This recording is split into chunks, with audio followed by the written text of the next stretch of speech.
सारे बच्चे जरा यहां पर नोटिस करेंगे, ठीक है। वी आर एंटरिंग इनटू अक्टूबर। अक्टूबर और नवंबर हमारे पास 2 महीने हैं, 2 मंथ्स, ठीक है। और ये महीने आपके लिए रिवीजन के लिए नहीं है। अभी आपका फिजिक्स का भी, केमिस्ट्री का भी, मैथ्स का भी, सभी का सिलेबस भी बचा है plus revision. Syllabus and revision, पहले पॉइंट्स पर आ जाते हैं। सिलेबस प्लस रिवीजन दोनों है भाई। इसी में कुछ बच्चों के अभी एग्जाम्स चल रहे हैं, कुछ बच्चों के चल रहे होंगे, ठीक है। हाँ, तो ये सीबीएसई की डेट शीट आ चुकी है 12वीं क्लास की। अगर कोई चेंजेस आगे फ्यूचर में होते हैं तो अलग बात है, ठीक है, वो आप लोगों को पता लग ही जाएगा। जरा एक बार देख लीजिए बेटा, मैं आप लोगों को स्टार्टिंग से लेकर के अभी तक हमेशा मैंने बताया है कि माहौल चेंज होता चला जाएगा, ठीक है। अभी तो सिर्फ इसकी आई है, अभी जेई मेंस की जैसे ही फॉर्म रोल आउट होंगे तो आप लोग फिर पैनिक मोड में आएंगे। तो आप प्लीज अपने पूरे रूटीन को जरा एक बार समझ लीजिए, ठीक है। आप लोग दिसंबर में कहीं ना कहीं जो भी स्कूल गोइंग है और जो डमी है, आप दोनों समझ लीजिए बेटा। आप लोग जो डमी वाले हैं, सर हम तो अपना जेई की तैयारी कर लेंगे, बेटा ठीक है तू तैयारी कर, लेकिन प्लीज ऐसा मत कर लियो कि भाई तेरे 12वीं क्लास में 75 से नीचे आ जाए, ठीक है। पूरी 2 साल की मेहनत एक बार ही मुड़ जाएगी।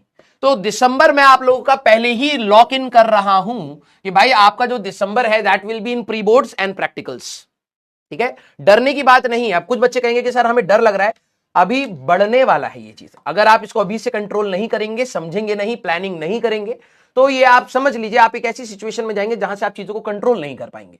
अभी बहुत अच्छा टाइम है और मैं आपको कुछ देर पहले से ही, मतलब आप लोगों ने फील कर लिया होगा, 1 महीने पहले से ही मैं आपको थोड़ा सा डांटना, डपटना, टारगेट्स देना स्टार्ट कर रहा था। रीजन उसका बहुत क्लियर था क्योंकि मुझे पता था अब ये आने वाला है, ठीक है। ये हर साल का ट्रेंड है। अब जो डमी वाले स्टूडेंट्स हैं, मैं आप लोगों को कहूंगा बेटा तुम भी थोड़ा सा अपना इंक्लिनेशन बना लो, ठीक है। क्योंकि ठीक है आप लोगों के पास टाइम है। अब आपके साथ दिक्कत ये होगी कि आपको यही नहीं पता है कि बोर्ड्स का पेपर आता कैसा है, बोर्ड्स में लिखना कितना होता है, कितने की मार्किंग स्कीम होती है, कितने क्वेश्चंस को इंटरप्रेट करना, रीड करना, उतने टाइम में करना। वो जेईई मेंस से ऊपर का पेपर है। जेईई मेंस में तो आपके स्टेप्स नहीं देखे जा रहे, वो सीधे आपके मार्क्स देखेंगे कि भैया आपने अगर ऑप्शन सही कर दिया तो सही कर दिया, अदरवाइज कोई दिक्कत वाली बात नहीं है, नेगेटिव हो गया, राइट। यहां पर आपके स्टेप्स जब तक नहीं होंगे तब तक आपको मार्क्स ही नहीं मिलने वाले। क्लियर।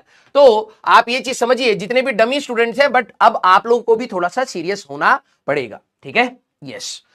अब प्री बोर्ड जब आप लोग के चल रहे होंगे तो सर हम लोग अपने जेईई मेंस हमारे पास आ जाएगा। मैंने अभी ये टेंटेटिव डे लिखा है, मैंने लिख दिया है। कुछ बच्चे कहेंगे इसकी भी डेट आ गई क्या? नहीं, इसकी डेट नहीं आई है, वो जैसे आएगा हम लोग आपको बताते चलेंगे। मैंने दोनों का टेंटेटिव लिखा है जिससे आपको एक अंदाजा पता लग जाए कि कहीं ना कहीं आप जनवरी के फर्स्ट हाफ मतलब 5 जनवरी 10 जनवरी तक आप अपने प्री बोर्ड्स और प्रैक्टिकल्स इन सब में ही रह जाएंगे। आपको अप्रोक्सीमेटली इसके लिए कितना दिन मिलेंगे? आपको 15 days, max to max 15 days आपको मिलेंगे फॉर टेस्ट एंड रिविजन्स। आपको अब कई बच्चों ने तो स्टार्टिंग से टेस्ट भी नहीं दिए हैं, तो अब आपको टेस्ट भी देने पड़ेंगे प्लस रिवीजन। फिर टेस्ट में मार्क्स नहीं आएंगे, सर मुझे डिप्रेशन हो रहा है, तो अब स्टार्टिंग से जो चीज पाली हुई है ना बेटा, वो अब दिक्कत दे जाएगी। Yes, right. तो आपको कहीं ना कहीं सिर्फ 15 दिन मिलने वाले हैं। ये गैप आपको मिलेगा, बस 15 दिन का गैप मिलेगा आपको जेईई मेंस से पहले। फिर आपके अगर आप देखें तो आपको अप्रोक्सीमेटली मैं आपको यहां पर फिर से 15 डेज का आपको यहां पर फिर से गैप मिलेगा। फिर आपको अपनी स्ट्रेटेजीज चेंज करनी है। जेईई मेंस में जो भी गलतियां हुई होंगी उसमें रोना पीटना जो भी होगा आपको रोकना पड़ेगा इंस्टेंटली। आप ज्यादा गिल्ट मोड में भी नहीं जा सकते क्योंकि विद इन 15 डेज आपके फिर से एग्जाम स्टार्ट हो जाएंगे। और ठीक है, अगर आप देखें पहला आप लोगों का फिजिकल आ रहा है, कुछ बच्चों ने फिजिकल नहीं लिया होगा तो उनका 20 तारीख से होगा, कुछ बच्चों ने कंप्यूटर साइंस ली होगी तो उनका 25 तारीख को खत्म हो रहा होगा। अब कई बच्चे कहते हैं सर इतना गैप है हम लोग स्ट्रेस फ्री रहेंगे, लेकिन जब तक आपका आखिरी एग्जाम नहीं होता तब तक स्ट्रेस नहीं खत्म होता, 100% खत्म नहीं होता है। हाँ, आप थोड़ा सा रिलैक्स स्टेट में कह सकते हैं, लेकिन स्ट्रेस आपका खत्म नहीं होगा जब तक आपके सारे एग्जाम्स बोर्ड्स के निपट नहीं जाते। तो 25 तारीख आपको लास्ट दे रखी है और जनरली जो ट्रेंड है वो जनवरी हमारे पास अप्रैल में अगर आप देखें 5 से 10 अप्रैल की रेंज में ही रहता है। कभी 3 से हो गया, कभी 2 से हो गया, कभी 7 से हो गया, इसी रेंज में रहेगा। तो ये आप समझिए आपको फिर से अप्रोक्सीमेटली 10 डेज यहां पर मिलेंगे फिर से रिवीजन एंड टेस्ट के लिए। आप ये देखिए आपको कितना जल्दी जल्दी अपने स्ट्रैटेजीज को चेंज करना पड़ेगा।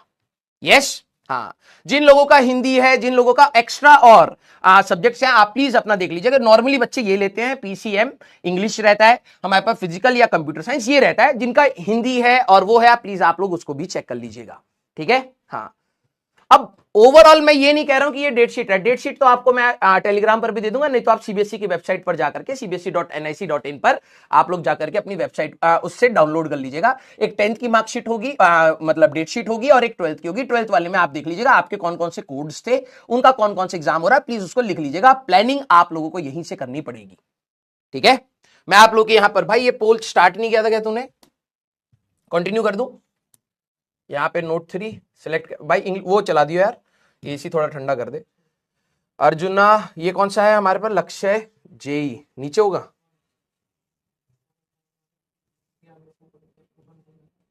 कहां है? अच्छा ये रहा, ठीक है। एक बार एसी थोड़ा सा वो कर दे, ये वाला होगा ना, कंटिन्यू कंटिन्यू।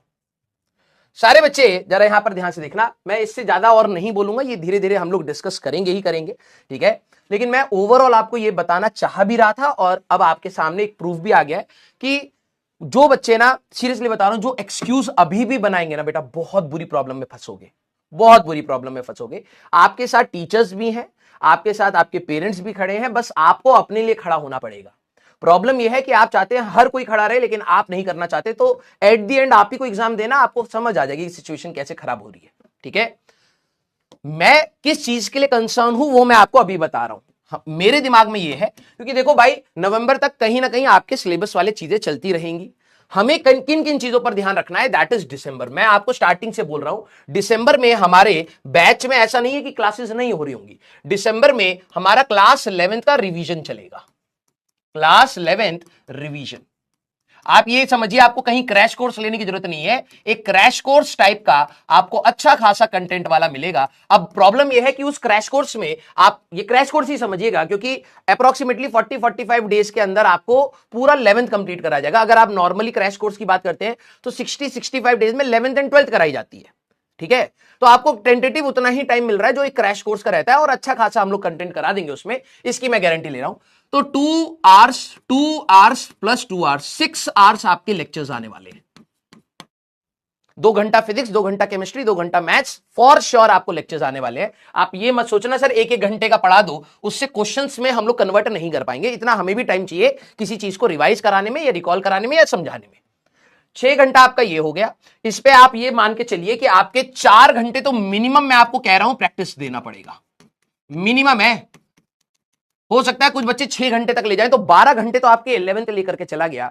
इसीलिए मैं कह रहा हूं, अगर आपने अभी से 12वीं नहीं पकड़ी तो आपके प्री बोर्ड्स में आप किस पर फोकस कर रहे होगे, सर मेरे को स्कूल में मार्क्स चाहिए, अदरवाइज स्कूल वाले हमें बोर्ड्स में बैठने नहीं देंगे, प्रैक्टिकल्स में मार्क्स कट कर लेंगे, घर वाले डांटेंगे। अगर आपने आज उसको नहीं सुधारा तो ये वाला टाइम, जब पूरी दुनिया कहीं ना कहीं 11th पर जा रही होगी, तो 12वीं पर ही बैठा रह जाएगा। 12वीं क्लास की स्टार्टिंग में तूने क्या बोला था, सर 11th कैसे करें? मैंने कहा उसका समय आएगा, पर्याप्त समय आएगा, हम लोग साथ में मिल करके तेरे को पढ़ाएंगे। बट बात यह है कि अभी जो बताया जा रहा है उसको कर ले। अभी भी 2 महीने बेटा, अक्टूबर नवंबर, जितना तू 12वीं खींच सकता है उतना खींच ले। जितना पढ़ा दिया है सर जल्दी जल्दी पढ़ा, वो छोड़ दे। जितना पढ़ा दिया कम से कम उसमें मास्टरी कर ले तू, ठीक है। यहां पर जो बच्चा अच्छे से मैनेज कर गया, लिटरली बता रहा हूं, सारा खेल यहां का है, ठीक है। अगर आपने अपने प्री बोर्ड्स को अभी तैयार कर लिया, इतना कि भाई बस एग्जाम से एक दिन पहले जेईई मेंस की तैयारी छोड़ी, सिर्फ बोर्ड्स की तैयारी करी, तो आराम से अच्छा स्कोर आ सकता है। तब आई थिंक आप लोग आराम से अपने 11th को रिवाइज कर लेंगे। अब देखिए, पूरे दिसंबर में आपके 10 दिन तो आपके एग्जाम ही होंगे, हाँ या ना। और एक दिन पहले आप 10 दिन में, इसलिए कह रहा हूं, 2 प्री बोर्ड्स होते हैं कईयों के स्कूल में, कईयों के में 1 होता है, तो 5 एग्जाम भी अगर मैं मिनिमम मानूं तो एक दिन आप पहले उसकी तैयारी करेंगे, तो 10 दिन तो आपके कंप्लीटली आपके कहां चले गए, उसमें चले गए, टेस्ट में चले गए। 10 दिन में अगर आप देखें तो भाई फिजिक्स की अगर मैं बात करूं तो फिजिक्स में 10 लेक्चर आ गए, जो बैकलॉग बन गए। तो ये बैकलॉग वाली कहानी आने वाली है। तो जितना अच्छा आप 12वीं को अभी निपटाओगे ना बेटा, उतना ही बेनिफिट देगा वहां पर। हो सकता है उस दिन 3 लेक्चर्स में से 2 लेक्चर तू खुद से कर पा रहा है, नोट्स खोल लिए, तूने रिवाइज कर लिया। अभी तेरे को ग्रेविटेशन बोला था, तो जिस दिन ग्रेविटेशन के 2 लेक्चर्स होंगे, अगर तो तेरे को पता है यार कि ग्रेविटेशन में रिवाइज कर चुका हूं, बस थोड़े थोड़े से क्वेश्चंस लगा लूंगा आज, तो मेरे 2 लेक्चर्स का बैकलॉग कहीं ना कहीं मैं कंपनसेट कर ले जाता हूं, राइट। तो मैं देखो 11th का भी टारगेट उतना ही देना चाह रहा था स्टार्टिंग में, कि भाई वो 10 दिन जब तेरे स्कूल के एग्जाम होंगे तो तू कहीं ना कहीं ये रिलैक्स में होगा, यार ये 11th के चैप्टर्स मैंने कहीं ना कहीं थोड़े बहुत पढ़ लिए हैं, रिवाइज कर लिए, आखिरी में एक बार और देख लूंगा। समझ रहा है इंटेंशन? दूसरी बात, आप लोगों के जब प्रैक्टिकल चल रहे होंगे तो ये 15 दिन बहुत क्रूशियल है। अगर आप रोने पीटने में लग गए कि भाई स्कूल में मार्क्स नहीं आए, स्कूल वालों ने ये बोला, आपके वो 15 दिन गए जहां पर आपको हर दिन एक मॉक टेस्ट देना है। अब कई बच्चों ने अभी तक मॉक टेस्ट नहीं दिए होंगे या टेस्ट नहीं दिए होंगे बैचेस के, और फिर वो एक्सपेक्ट करेंगे कि सर मेरे मार्क्स नहीं आ रहे। बेटा वो एक बहुत लेंदी प्रोसेस है जिसको करने के बाद ही आपको रिजल्ट पता लगते हैं, और रिजल्ट आने के बाद अपने आप को इंप्रोवाइज करना पड़ता है और अपने ऊपर एनर्जी लगानी पड़ती है, तब जाकर के आपको सुधार दिखता है। बहुत नॉमिनल तो दिखता है, ऐसा नहीं है कि आपने एक टेस्ट दिया, एनालाइज करा, फिर पढ़ा तो सीधे भाई मार्क्स डबल हो जाएंगे, तेरे अभी 50 आ रहे थे 150 हो जाएंगे, 200 हो जाएंगे, ना। तेरे को ग्रोथ दिखेगा 20-30 मार्क्स का, हो सकता है बढ़े फिर घट जाए, फिर बढ़े फिर घट जाए, वो एक लंबा प्रोसेस है। अभी से करोगे तो थोड़ा सा सुधार आपको मिलेगा, ठीक है। फिर आपके ये वाले 15 डेज, इसके अंदर आप जेईई मेंस का प्रेशर में जो भी आपसे, सबके एग्जाम में कुछ ना कुछ सवाल गलत होंगे फॉर श्योर। आप ये मत सोचिए कि सर मैं 100% एक्यूरेसी के साथ उस एग्जाम को लिख करके आऊंगा, हो ही नहीं सकता। एक आध सवाल सभी का ही गलत होने वाला है, कुछ कुछ ज्यादा बड़ी ब्लंडर्स करके आ जाएंगे, कुछ कुछ के 5-5 सवाल खराब हो जाएंगे, तो वो स्ट्रेस आपको कहीं ना कहीं क्या करेगा, 2-3 दिन आपके खराब करेगा। फिर आप इसमें खबर, ये मतलब जो कहते हैं ना कि हमारे पास ट्रिकल डाउन इफेक्ट होगा, एक चीज अगर आप खराब कर रहे टट करके सारी चीजें आपको बिगड़ती हुई चली जाएंगी। तो प्लीज आप समझिए कि आपकी एनर्जी कहां जानी चाहिए। आपके प्री बोर्ड्स अभी से आप एनालाइज करके पढ़ लीजिए। हाँ, कई लोग बोलेंगे कि यार ये कैसा मास्टर है, जेईई मेंस का मास्टर है, वो बोर्ड्स के लिए क्यों फोकस कर रहा है, क्योंकि वो भी एक क्राइटेरिया है तेरे सिलेक्शन का, और अगर वो एक क्राइटेरिया है तो वो मेरे लिए इक्वली इंपॉर्टेंट है, और मेरा गाइडेंस वहां पर देना बहुत जरूरी है, ठीक है। मैं हर साल बच्चों को देखता हूं कि सर नहीं आए हैं, अब क्या करें, अब एनआईओएस का भरे, सप्ली एग्जाम भरे, कैसे करें। ये रोना पीटने से बच जाओ, एक बारी में खत्म कर लो, ये ज्यादा बेटर है, और उसको निपटा करके फिर अपना प्रोसेस बनाना, इसके बाद की तो स्ट्रेटेजी तब की तब है। क्लियर है क्या। और बेटा अगर अब भी आपने समय बर्बाद किया, बिलीव मी, ये वही टाइम है। आप देखो 11th क्लास में आए थे, आप लोगों के अंदर बहुत एनर्जी थी ना कि सर हम अपने एग्जाम में करेंगे। आ गया बेटा आपका एग्जाम, 2 महीने बाद से स्टार्ट है ये खटाखट एग्जाम। अभी तो मैंने सिर्फ जेईई के लिखे हैं, कई बच्चे और भी फॉर्म्स भरेंगे, कोई बिट्स का भरेगा, कोई वीआईटी का भरेगा, कोई वेस्ट बंगाल जेईई का भरे, सब लोग अपने अपने अलग अलग फॉर्म्स भी भर रहे होंगे। तो तुम सोचो इतने सारे एग्जाम्स होने वाले हैं, देखो टाइम नहीं मिलेगा इंटरप्रेट करने का कि भाई किसको कब कैसे फोकस करो। अभी से समझ जाओ, हाँ अभी से समझ जाओ, बेस्ट मौका है। इसके बाद जितना तुम इसमें कबाड़ा करोगे उसके बाद तुम रोते हुए चले जाओगे और कुछ नहीं होगा। यस, हाँ। जिन बच्चों को डर लग रहा है, ऑब्वियस सी बात है, इतने टारगेट्स हैं हमारे पास अचीव करने के लिए और सब में एक्सेल करने का हमारा वो है टारगेट, तो ऑब्वियस सी बात है डर लगेगा। लेकिन बात यह है कि सही आज ही डेट शीट आई है, आज ही प्लानिंग कर करके अभी भी आप सुधार सकते हैं, बेटर पोजीशन ला सकते हैं। तो ये अब आपके हाथ में है कि आप कितना विग्रसली इस चीज को करना चाहते हैं। क्लियर। यस, आइए, तो मैंने आप लोगों को ये इंफॉर्मेशन दे दी है। अब जब हमारे पास जेईई मेंस का आपके पास आएगा तो वो भी मैं आपको इंफॉर्मेशन दे दूंगा, देख लीजिएगा। अप्रोक्सीमेटली अक्टूबर या नवंबर के स्टार्टिंग में आप ये समझिए जेईई मेंस का आपको फॉर्म आ जाएगा, ठीक है। आपको भरना पड़ेगा नवंबर के लास्ट तक, अप्रोक्सीमेटली मैं कह रहा हूं, आगे पीछे हो सकता है। तो अब बस 1 महीना आपका और है, फिर जेईई मेंस का भी आ जाएगा। Clear. Yes, it's all depends on you कि आप लोग क्या कर रहे हैं, ठीक है। हाँ, बिल्कुल एनर्जी के साथ बैठिए। अब आप ये मत सोचना कर लूंगा, समय नहीं है भाई अब करने का। अब तू दिसंबर में एक बार एग्जाम जोन में एंटर करेगा और सीधे मई तक एग्जाम ही देता रहेगा भाई, एग्जाम ही एग्जाम है। तो दिमाग की दही हो जाएगी अगर तूने ढंग से प्लान नहीं करा कि भाई इसको इस समय तक करना है, इसको इस समय तक करना है, ठीक है। अदरवाइज बहुत सारे बच्चे, अच्छे बच्चे मिसमैनेजमेंट के चक्कर में ड्रॉप लेते हैं। अभी बहुत आराम से आप लोग कर सकते हैं। क्लियर। यस, हाँ। अब बेटा, हाँ मेरे को पता है कई बच्चे कहेंगे कि सर मंजिल सीरीज का क्या, वो तेरे पास ऑलरेडी टाइम, तू छोड़, तेरे को क्या समझाऊंगा। आ जाओ भाई, अब जरा यहां पर देखना भाई, देख बुरा मत मान, तेरे को पहले सेल्फ स्टडी करने का टारगेट, तेरे में बैठने की कैपेसिटी नहीं है, पता है। तूने आज तक इतने बैकलॉग बनाए, इतना होमवर्क नहीं करा, इतने टेस्ट नहीं दिए, और तू सोच रहा है कोई नई चीज आ जाए जिससे मैं सिलेक्शन ले लूंगा। ऐसा नहीं होता। प्लीज 2 महीने के अंदर ना एटलीस्ट डिसिप्लिन बना। तेरे को क्या लग रहा है कि तू मंजिल सीरीज ऐसे देख लेगा, तेरे में बैठने की कैपेसिटी है? बता। मंजिल सीरीज रिवीजन के लिए होता है, तेरे को आता है। 12वीं खत्म है तेरी, तेरे स्कूल के एग्जाम होंगे, तू 12वीं के लिए रो रहा होगा। तो फालतू के ढकोसलेबाजी मत करो, पहले कोशिश करो कि यार हमारी एटलीस्ट दिसंबर तक सिटिंग कैपेसिटी आ जाए 12-13 घंटे की, क्योंकि ये मिनिमम रिक्वायरमेंट है भाई, मिनिमम कह रहा हूं। 6 घंटे के लेक्चर्स आएंगे, 6 घंटा तू प्रैक्टिस, 12 घंटे तो मिनिमम रिक्वायरमेंट आ रही है। बैठने की कैपेसिटी है 12 घंटे की। प्लानिंग ना हर चीज किताबों पे बनाता रहे तू, बस कि मंजिल आएगी तो इससे ये कर लूंगा, ये इससे ये कर लूंगा। करा क्यों नहीं आज तक? प्लानिंग तो तूने 12वीं की स्टार्टिंग में भी बनाई थी, कहां है तू आज? मेरे को इरिटेट मत करो इस चीज पर।